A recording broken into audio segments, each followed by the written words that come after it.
monarchy and my RPG, hurrah, hurrah. Will guarantee my liberty, hurrah, hurrah. Mexicans I will underpay, with roses they will strew the way, and we'll all feel great when money comes marching home. Actually, political violence, including assassinations.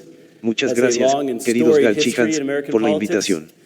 Es un gran placer estar aquí. Buenos días y bienvenidos a todos. El principio de la sabiduría es saber qué preguntas hacer. Así que, intentémoslo. ¿Cómo se explica que las carreteras estén nacionalizadas? Que el derecho y la seguridad están monopolizados por el Estado tal como lo conocemos hoy.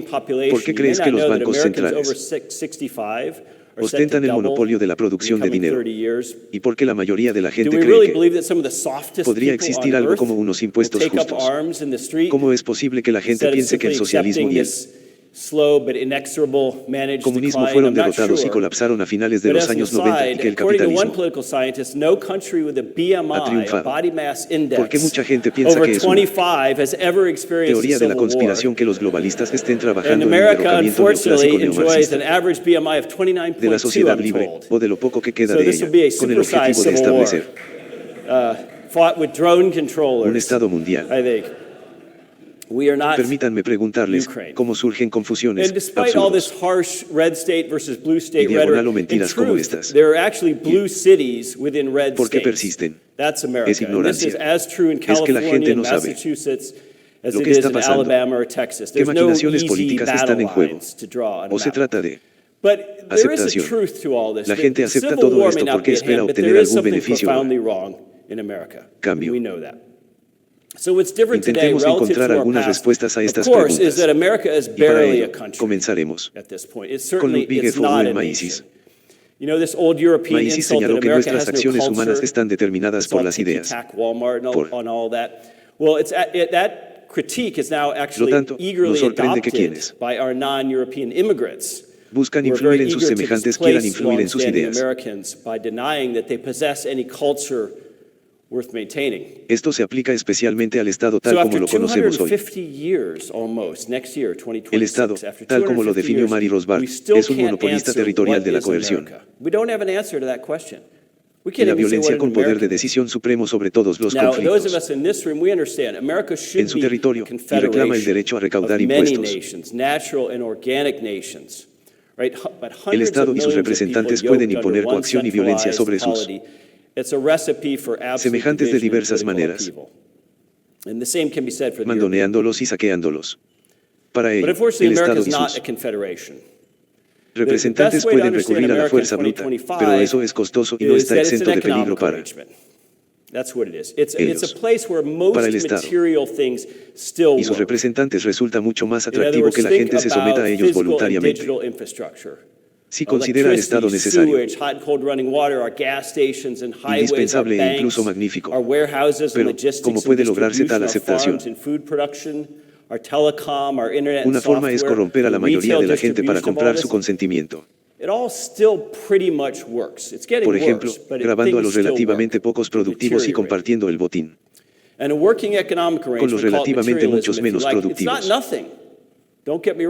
Pero eso ya presupone el consentimiento de la gente a ser gobernada. Para obtener este consentimiento, el Estado y sus aliados, literalmente, apuntan a la cabeza de las personas. Lo más importante es que el Estado paga a intelectuales y líderes de opinión quienes, en nombre del Estado, los convencen de que este es bueno y justo. Entre estos intelectuales y líderes de opinión destaca sobre todo la culpabilidad de los economistas. La mayoría de ellos están en la nómina del Estado. Por eso no es de extrañar que la mayoría apruebe al Estado, y mucho menos que no cuestione su existencia. Que la economía moderna sirva como guardaespaldas intelectual del Estado es posible porque ha adoptado un método científico que se lo permite. Los economistas convencionales utilizan el método científico aplicado en las ciencias naturales, que a su vez se basa en el positivismo, el empirismo y el Falsacionismo. En resumen, los economistas de hoy formulan hipótesis como si hacemos A. Entonces el resultado será B o C A. Aumenta en un X%, entonces B cambia en un Y%. Luego las someten a pruebas de datos. Pero si la economía se concibe y se practica de esta manera, es decir, como una ciencia empírica, inevitablemente surgen problemas serios, porque nunca se pueden justificar afirmaciones verdaderas a partir de la observación, la medición o la comprobación con ellas. Solo se puede decir que algo fue de una forma u otra en el pasado. Nunca podrán demostrar que no podría haber sido de otra manera. Para darte un ejemplo, hasta finales del siglo XVII, la gente pensaba que todos los jurados eran blancos. En 1697, se descubrieron juramentados negros en Australia. Y con esa sola observación, todas las observaciones anteriores de que los jurados eran blancos resultaron ser falsas. Por experiencia, resulta imposible, por razones lógicas, confirmar o refutar la veracidad de una teoría. Además, cabe señalar que en el ámbito de la acción humana no se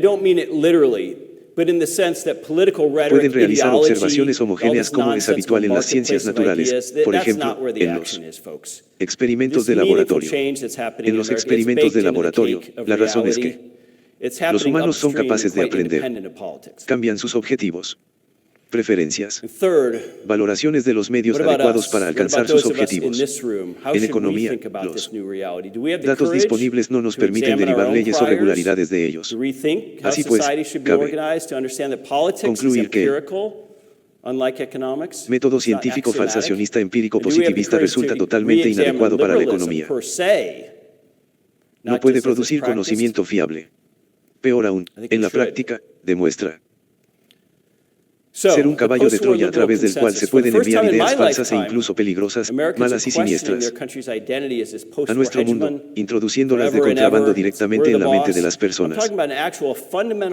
Y eso me lleva a Stanislav Andrecki, quien publicó el libro Las ciencias sociales.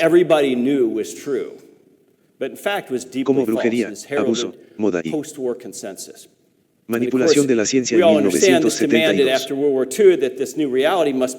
Andrecki, un sociólogo polaco, nacido en 1919 y fallecido en 2007, cuestiona duramente la integridad científica de las ciencias sociales,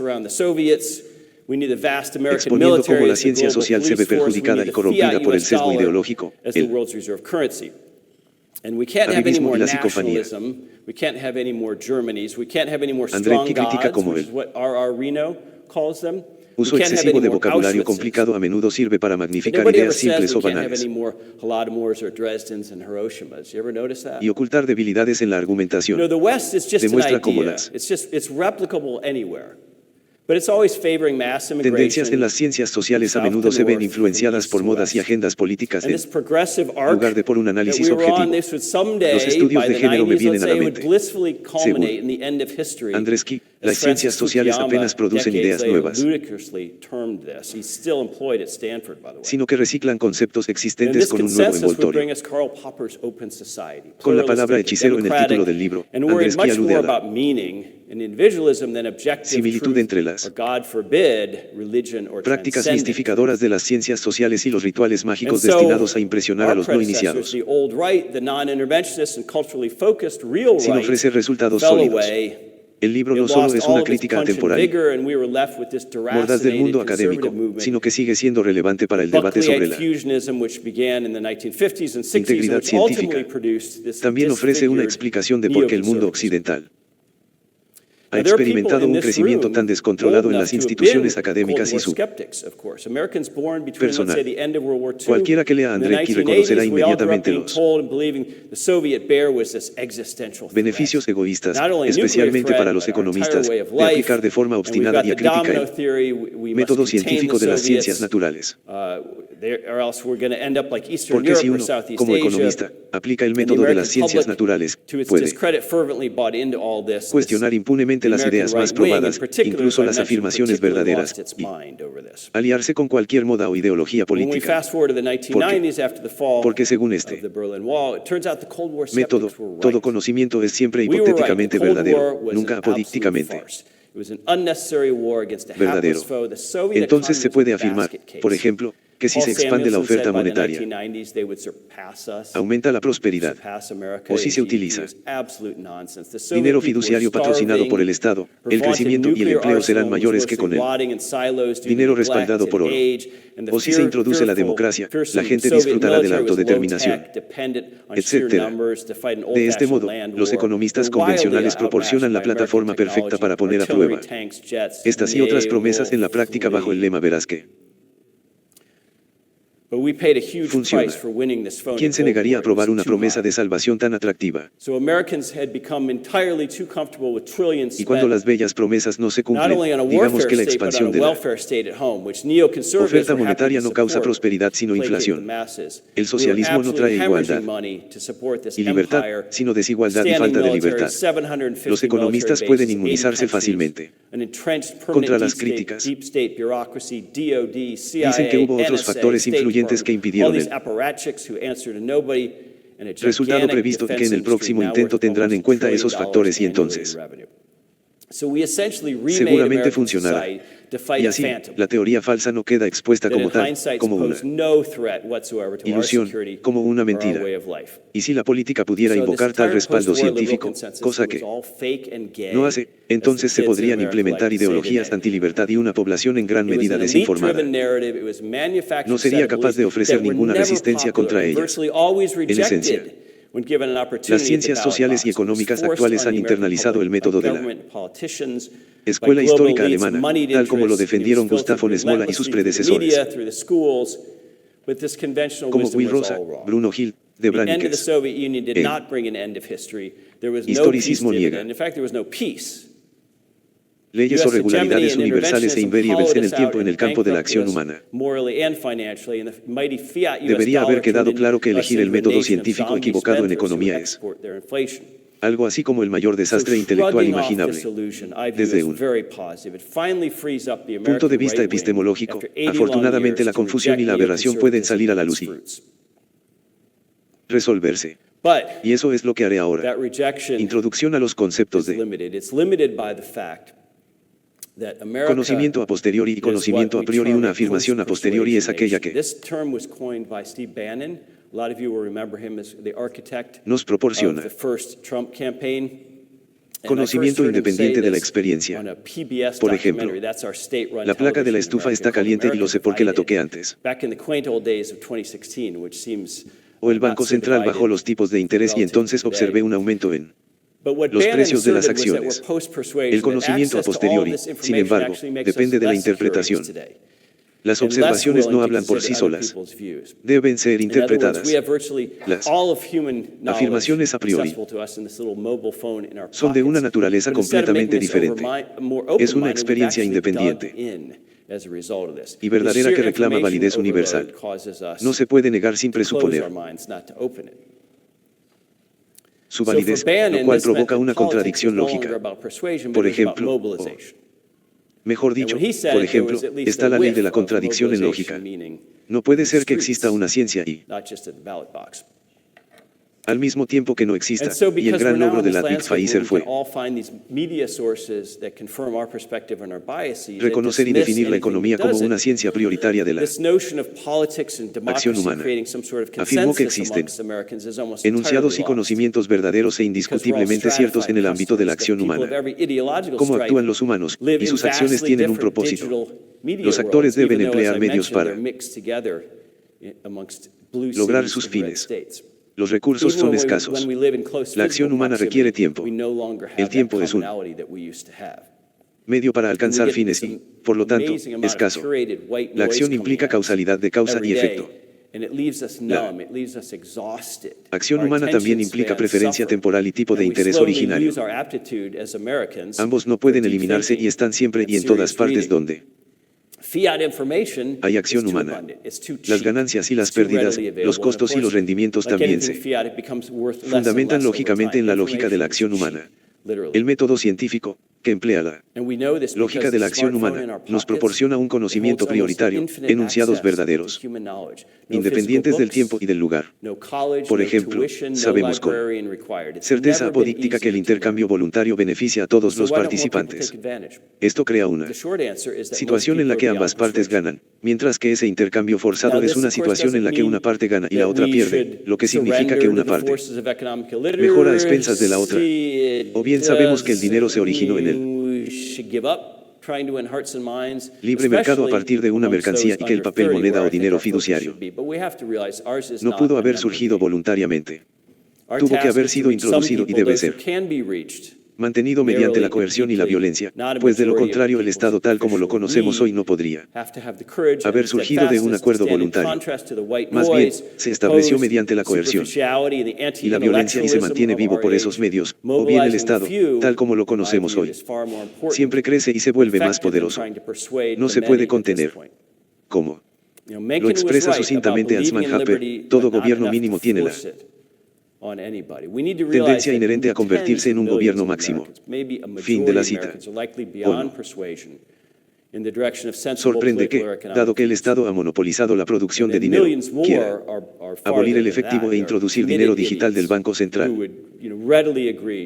O bien, la emisión de dinero fiduciario a través del crédito crea un exceso de consumo y una mala asignación de capital que provoca ciclos de auge y caída.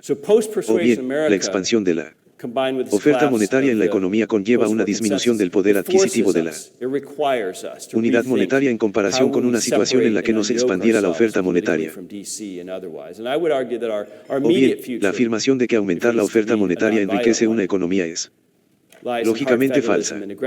Todo esto y mucho más puede saberse con certeza. No necesitamos observaciones ni pruebas para averiguar su valor de verdad. El conocimiento a priori es verdadero. Su validez no depende de la experiencia. Pero el conocimiento a priori ha sido de facto desplazado de la economía moderna. Como ya he dicho, los economistas convencionales han conceptualizado la economía como una ciencia empírica. Los errores, los engaños y la corrupción intelectual en las ciencias sociales y económicas no solo se han vuelto posibles, sino que también pueden perpetuarse. Todo esto ha sido bien conocido y analizado desde hace tiempo, no solo por sociólogos como Stanislav Andreski, sino sobre todo por los representantes de la Escuela Austríaca de Economía. El hecho de que ciertos errores, engaños y corrupción intelectual en economía perduren no es una coincidencia, es sistemático. Y aquí está mi explicación de ¿por qué es así? Los socialistas y comunistas modernos ya no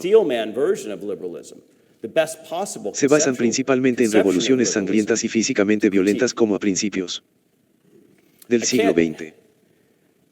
En cambio, su nuevo intento de derrocamiento se basa en engañar a la gente, mentirles, confundirles, sembrar mentiras en sus mentes y privarles de su juicio. El ataque socialista se basa en gran medida en el doble pensar, como lo describió George Orwell en su novela 1984. El argumento dominante intenta socavar y suspender las leyes de la lógica y, para ello,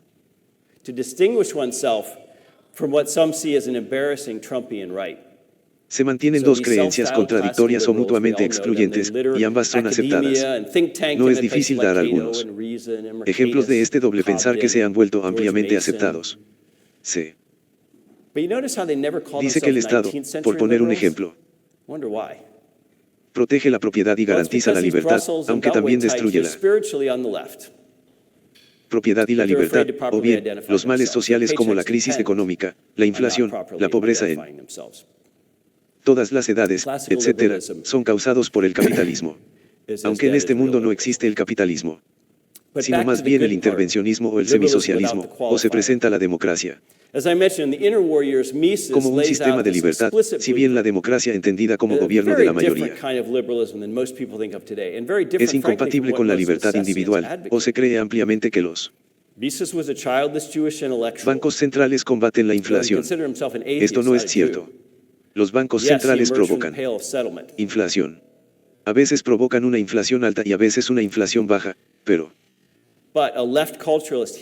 nunca combaten la inflación.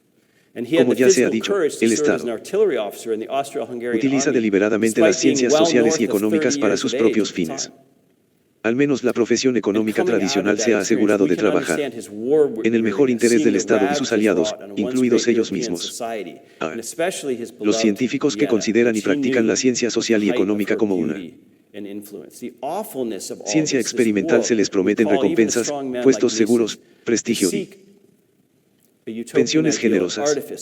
Quienes no se pliegan a estas prácticas, quienes entienden y enseñan la economía como una ciencia prioritaria de la acción humana, se enfrentan a la resistencia, incluso a la exclusión, para erradicarlos. Errores, los engaños y la corrupción intelectual de las ciencias sociales y la economía. Cabría pensar en apelar a la sed de verdad de los economistas o en introducir normas éticas.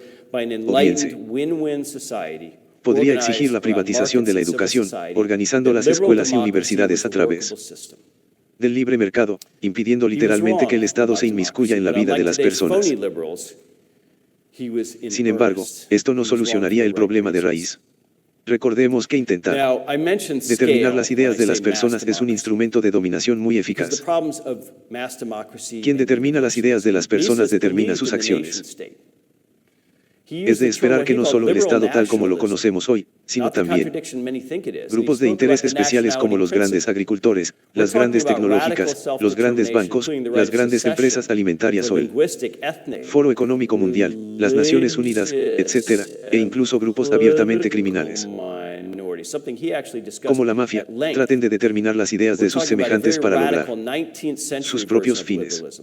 Todos ellos tienen fuertes incentivos para ganar y aprovechar la economía en su propio beneficio. ¿Qué hay que hacer?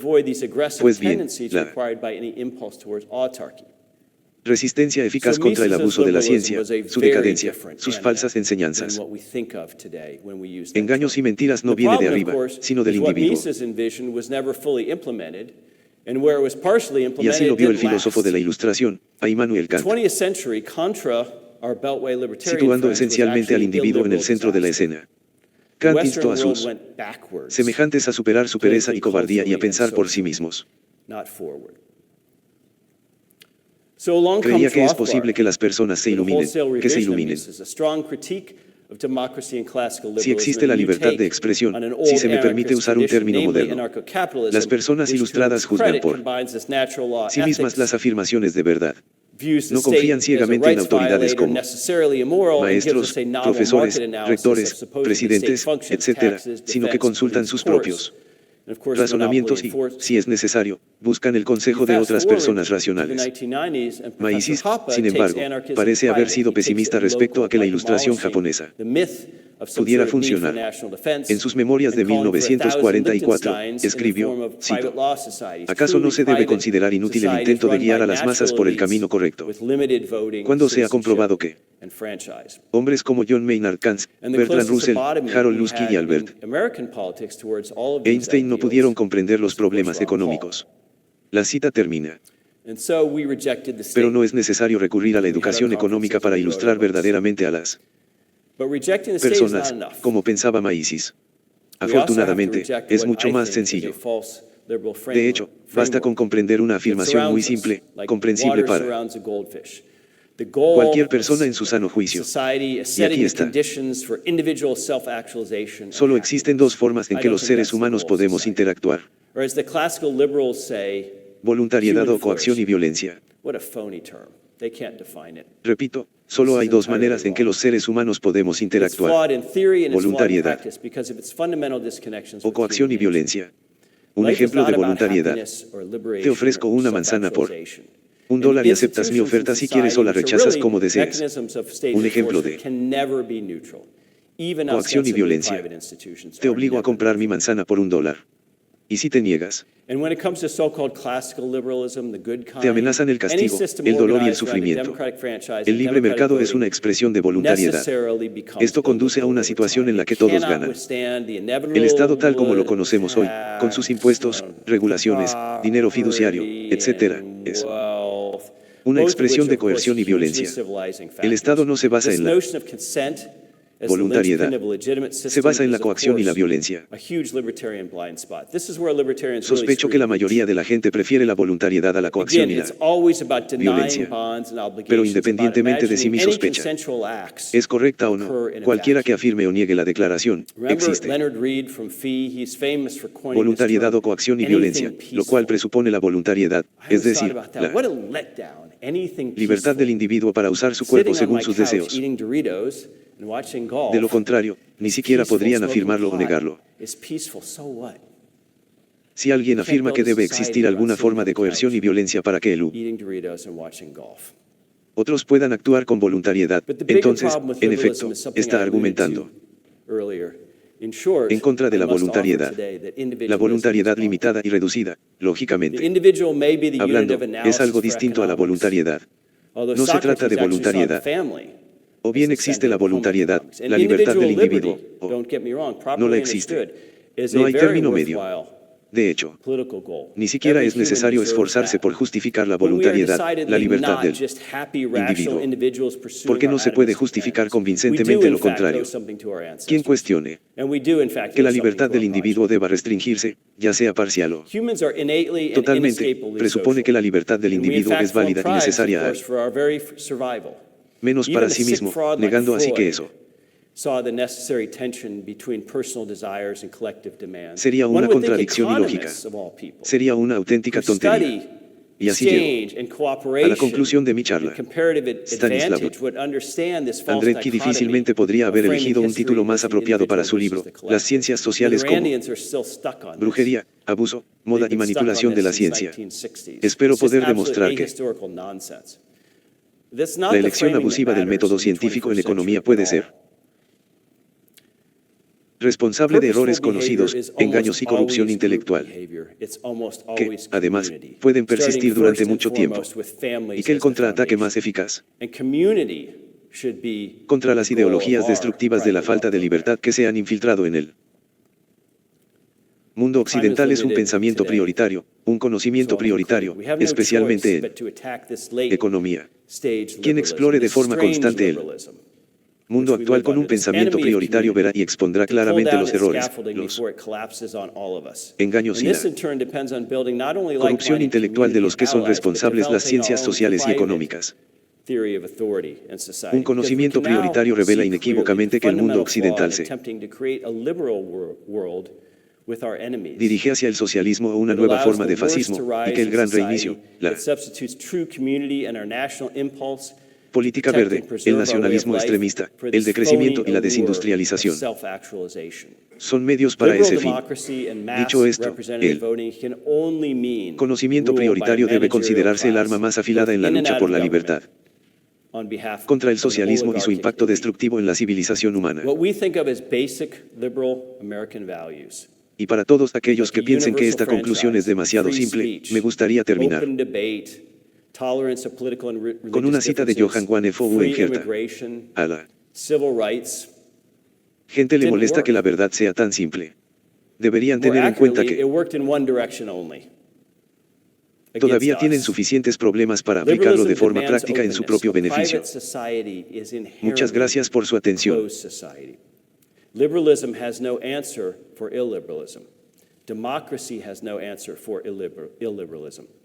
Those of us in this room today, we need our own answer, short of a destructive violence we all fervently hope and pray to avoid. Thank you very much.